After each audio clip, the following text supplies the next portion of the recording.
muy conocidas, muy llevadas y traídas e incluso muy manipuladas por el poder en Cuba, las conocidas palabras a los intelectuales. Precisemos. Así se conoce al discurso que sobre el papel de la cultura en la naciente revolución, Fidel Castro pronunció como clausura de los 3 encuentros con intelectuales y escritores cubanos en la Biblioteca Nacional los días 16, 23 y 30 de junio de 1961.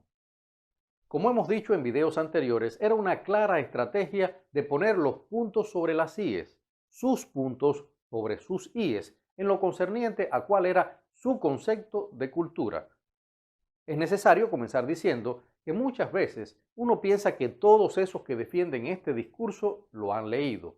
Parece ser que no. Todos, tirios y troyanos, entiéndase defensores del castrismo y enemigos del castrismo, suelen concentrarse en la más conocida frase de ese discurso: dentro de la revolución todo, contra la revolución nada. Pero a mí me llama más la atención el uso de esa frase como cierre del párrafo donde Fidel Castro imponía su voluntad sobre el desarrollo natural social de la cultura. Fidel dijo: dentro de la revolución todo, contra la revolución ningún derecho. Sigamos precisando. En la primera frase, contra la revolución nada, hablaba Fidel Castro, el caudillo, el hombre que daba su opinión, sabiendo que todavía no tenía todo el poder en sus manos. Era su opinión como líder vencedor. Pero la jugada magistral se produce cuando dice contra la revolución ningún derecho. ¿Por qué? Porque aquí lanza una orden. No se trata solo de su deseo, sino que en su deseo tendrán que implicarse todos los estamentos legislativos, judiciales y ejecutivos, es decir, los 3 poderes del Estado. En ese momento, por orden de Fidel Castro, se estampa oficialmente el sello legal de la censura a la cultura cubana. Concebimos este aniversario como una verdadera fiesta de la cultura cubana, expresó Alpidio Alonso, ministro de Cultura de Cuba, en febrero de este 2021, al presentar en la Biblioteca Nacional José Martí el programa con que se celebrará el aniversario 60 de Palabras a los Intelectuales. Alonso ratificó el compromiso del gobierno al trabajo de los artistas y la defensa de la cultura cubana ante las constantes amenazas subversivas que recibe de los enemigos del país. Llamo la atención sobre un detalle esencial: lo conveniente estratégicamente que resulta al poder político echar mano al discurso de barricada que Fidel establece en sus palabras a los intelectuales. ¿Por qué? Porque apenas semanas atrás habían quedado descolocados ante la resistencia de los artistas del movimiento San Isidro y ante esos más de 300 jóvenes artistas que se pararon delante del Ministerio de Cultura a exigir un diálogo que cambiara la tensa censura que emponzoña la cultura cubana.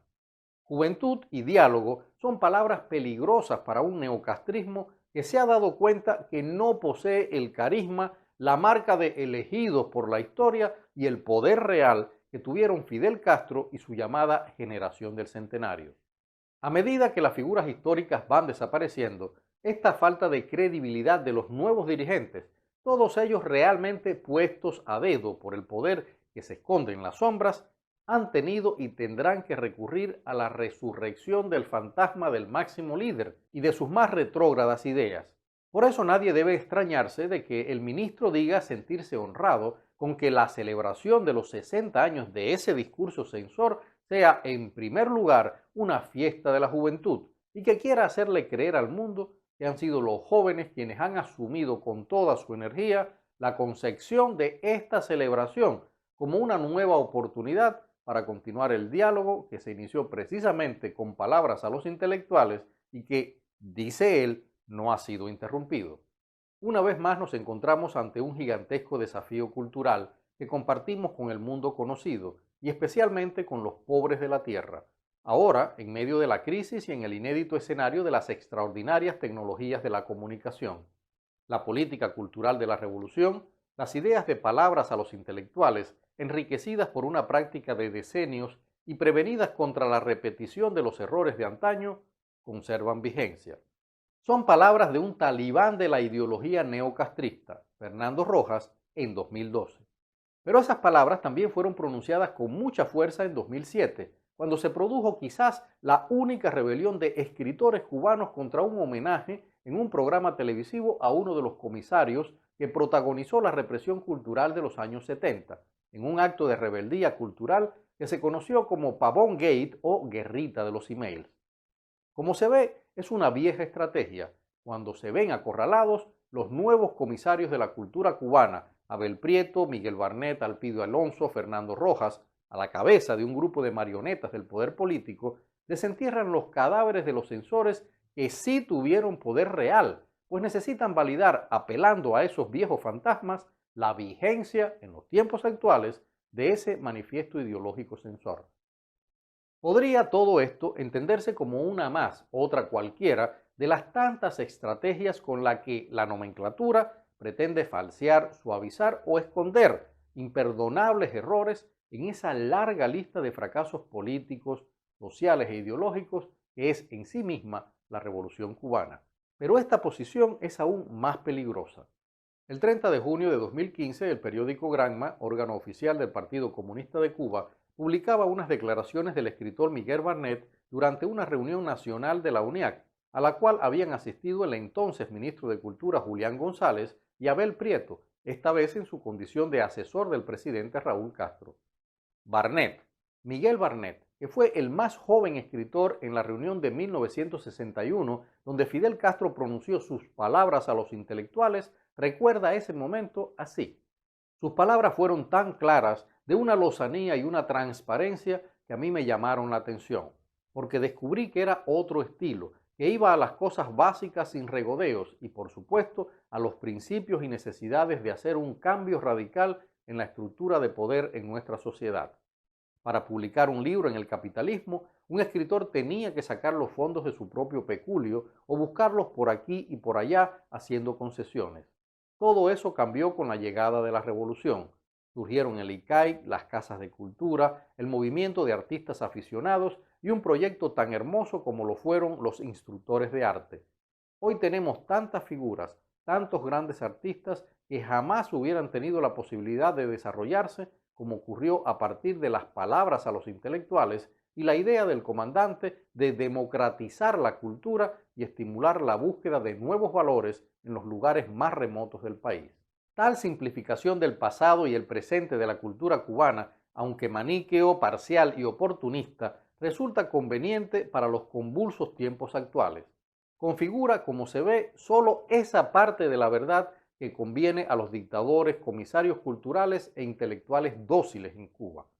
Pero ellos, y la mayoría de quienes defienden hoy la supuesta validez de esas palabras, no mencionan jamás las partes de ese discurso que se refieren a las normas y los límites que los escritores, artistas e intelectuales estaban obligados a cumplir si querían ser aceptados por el poder político en una sociedad que respondía ciegamente a las órdenes de ese poder político. Eso está muy claro en palabras a los intelectuales y por eso, para rebatir esa sarta de tonterías, es necesario que leamos a fondo ese discurso. Es curioso que tanto los maquiavélicos comisarios culturales, que los hay, como los tontos útiles que repiten la supuesta apertura, el supuesto nuevo mundo de libertades que abría la cultura Fidel con esas palabras, tanto los unos como los otros olviden la traición que esas palabras anunciaban tan tempranamente.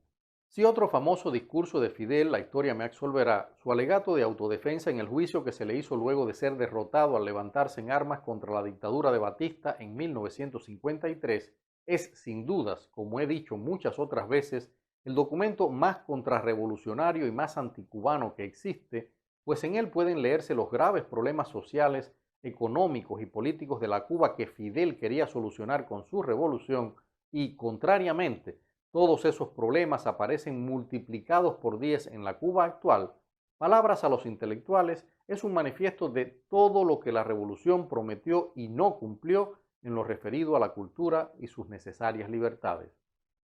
Si se tuviera una cuota mínima de honestidad, nadie en su sano juicio alabaría esa vigencia.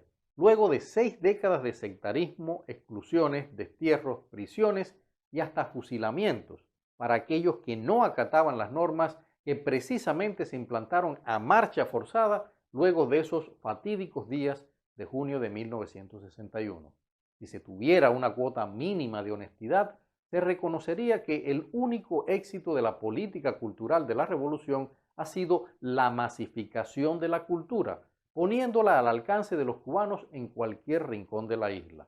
Eso que no es democratización, como dice Barnett, como asume el discurso político del Comisariado Cultural Castrista, pues la cultura en Cuba es cualquier cosa menos democrática y libre.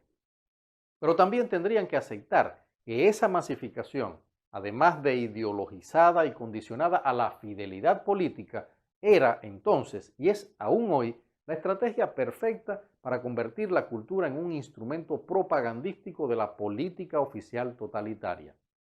En el discurso mencionado, La historia me absolverá, que es considerado por el propio Fidel el programa de problemas que la revolución debería eliminar, no aparece ninguna crítica a la cultura en esa sociedad contra la que él se había lanzado en armas, y no hace ninguna mención importante de intelectuales cubanos, salvo la de José Martí, para elogiar su patriotismo, por supuesto, o salvo la de algunos intelectuales extranjeros, elogiando a unos porque tienen pensamientos que justificaban su tesis sobre la necesidad de una revolución y atacando a otros por reaccionarios y contrarrevolucionarios. Tampoco puede olvidarse que ninguno de aquellos barbudos rebeldes que tomaron el poder en 1959 y se convirtieron, por ello, en la élite dirigente durante estas 6 décadas, ninguno de ellos creía en la cultura, salvo quizás uno de los pocos negros en esa élite de blancos barbudos, el comandante Juan Almeida Bosque. Ante esas evidencias de desinterés por la cultura como eslabón esencial de una sociedad y ante la ya demostrada desconfianza de Fidel y su grupo político hacia artistas, escritores e intelectuales debido a su pecado original, no ser auténticamente revolucionarios, como diría el Che, ¿qué nos obliga a creer entonces que sea genuino ese interés en la cultura? Abundan los discursos en los que, ya consolidado su poder, Fidel Castro esgrime un lenguaje claramente populista y manipulador del orgullo nacional. Dice que el pueblo cubano históricamente ha sido un pueblo rebelde y revolucionario. Sin embargo, en palabras a los intelectuales, Fidel reconoció que la mayoría del pueblo no era revolucionario y definió claramente qué pretendía conseguir. La revolución debe tener la aspiración de que marchen junto a ella no solo todos los revolucionarios, no solo todos los artistas e intelectuales revolucionarios. Es posible que los hombres y las mujeres que tengan una actitud realmente revolucionaria ante la realidad no constituyan el sector mayoritario de la población. Los revolucionarios son la vanguardia del pueblo, pero los revolucionarios deben aspirar a que marche junto a ellos todo el pueblo. La revolución solo debe renunciar a aquellos que sean incorregiblemente reaccionarios, que sean incorregiblemente contrarrevolucionarios. En ese discurso, obviamente, no anunció lo que estaba dispuesto a hacer para lograr esa aspiración de apoyo masivo a su proyecto.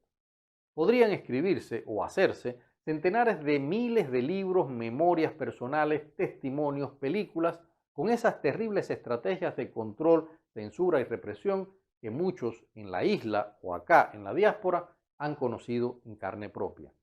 Pero hay más. ¿Cómo es posible que esos comisarios o tontos útiles de la cultura cubana pretendan hacer pasar esas palabras a los intelectuales como un manifiesto humanista, inclusivo y justo, si lo que queda más claro allí, en esas palabras, es la férrea normativa de Fidel sobre cuál tenía que ser el papel del artista, escritor o intelectual en esa su revolución? El revolucionario pone algo por encima de todas las demás cuestiones. El revolucionario pone algo por encima aún de su propio espíritu creador, es decir, pone la revolución por encima de todo lo demás. Y el artista más revolucionario sería aquel que estuviera dispuesto a sacrificar hasta su propia vocación artística por la revolución. Como diría mi santa abuelita ante una evidencia tan terrible, que Dios nos coja confesados. Pero hay más. La propia revolución, eso que ellos llaman revolución, traicionó con los hechos las únicas promesas humanistas, inclusivas, democráticas, hechas por Fidel a los intelectuales con esas palabras. Veamos.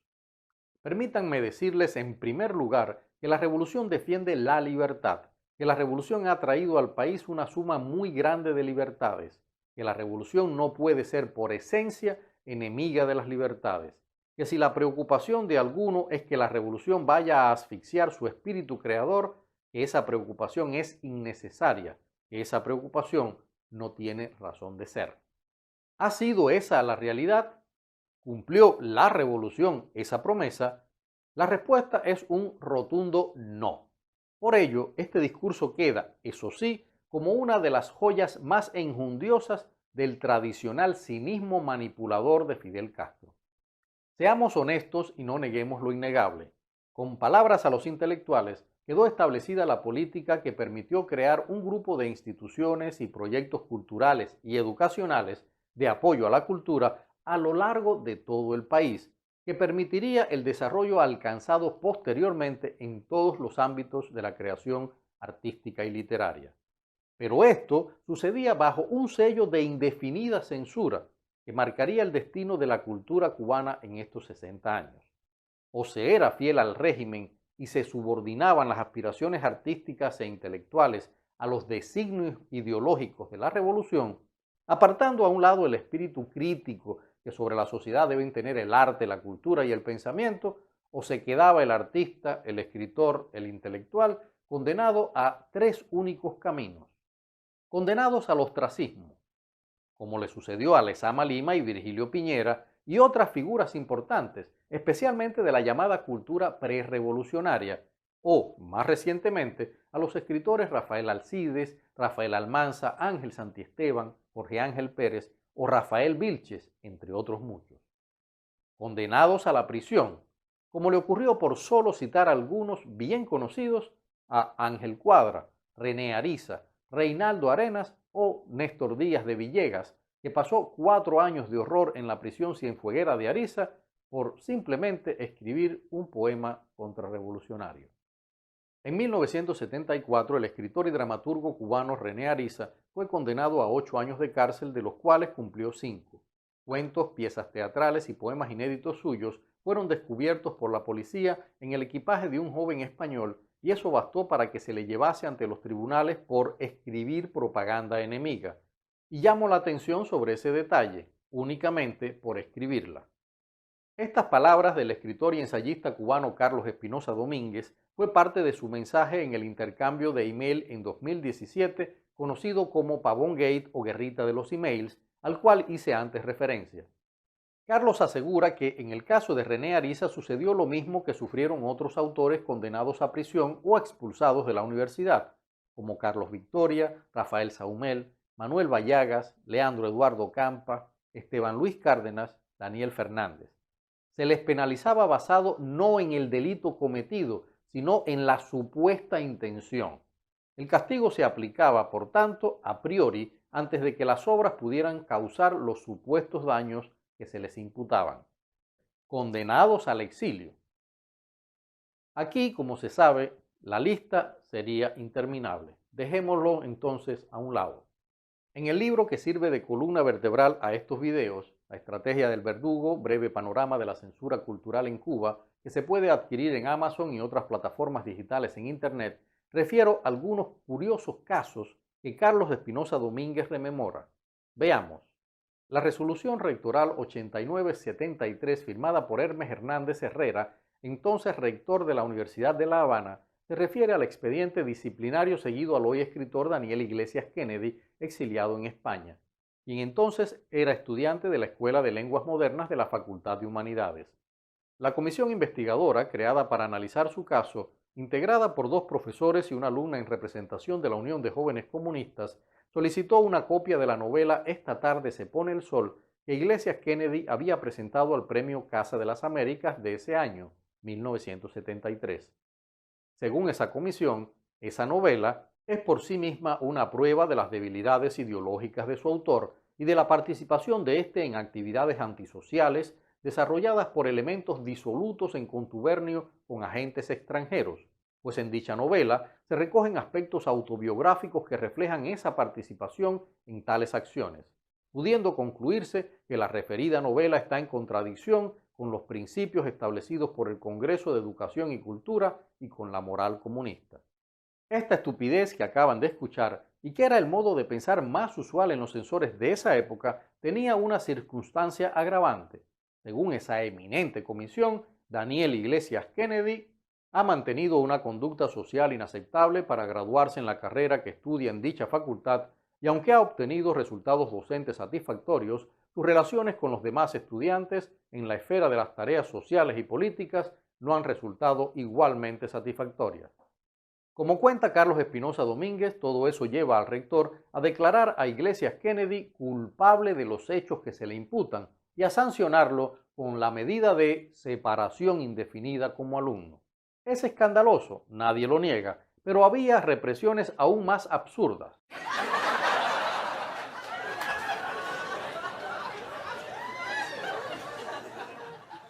En 1983, el Tribunal Popular de 10 de octubre y la Corte de Crímenes contra la Seguridad del Estado del Tribunal Popular de La Habana condenaron a un cubano llamado Mario Gastón Hernández a 3 años de prisión. Su crimen parece una broma de mal gusto: traducir un libro sobre las profecías de Nostradamus. Algo así, en aquellos años, se consideró un gravísimo intento de tratar de difundir propaganda enemiga. Que eso lo piensen personas ajenas al mundo de la cultura puede hasta sonar normal, pero aquí viene lo más curioso. Increíblemente, cuando los acusadores solicitaron la opinión autorizada de los miembros de la flamante Unión de Escritores y Artistas de Cuba, estos dictaminaron que el texto en cuestión, la traducción sobre las profecías de Nostradamus, era, escuchen bien, diversionista, anticomunista y antisoviético. En resumen, toda esa atmósfera enrarecida y venenosa de control de la cultura por el poder político, siguiendo al pie de la letra lo establecido por Fidel en palabras a los intelectuales, provocó que algunos decidieran bajar la cabeza y aceptar ser corderos en ese rebaño propagandístico de la dictadura.